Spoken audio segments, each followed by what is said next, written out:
আল্লাহ বলছেন আতিউর রাসূলা, তোমরা রসুলের অনুসরণ করো। তার মানে রাসূলের পিছে পিছে খালি সাহাবীরা ঘুরেছে এতটুকু স্থগিত নাকি?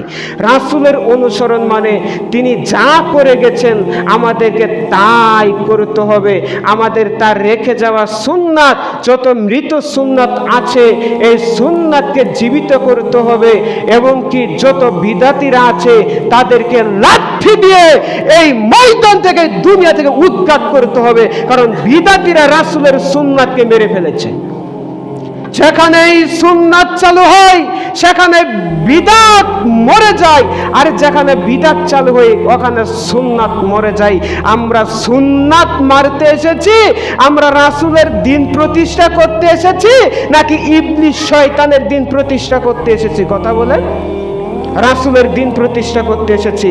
তাই তো আপনাকে বলছিলাম যে রাসূলকে মানতে হবে, আপনার রাসূলকে মানতে হবে, আল্লাহকে মানতে হবে, রাসূলকে মানতে হবে।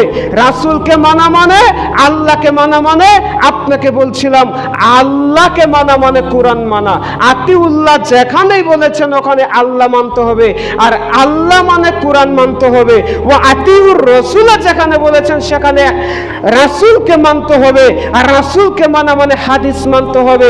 যদি না মানেন, আপনি যদি আল্লাহকে বাদ দিয়ে শুধু রাসূলকে নিয়ে আপনি পড়ে থাকেন, তাহলে ওয়ালা তুবতিলু আমালাকুম, তাহলে সব আমল কি হয়ে যাবে?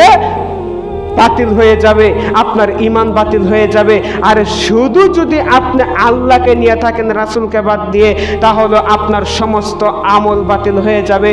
তার মানে মানতে হলে কোরআনও মানতে হবে, হাদিসও মানতে হবে।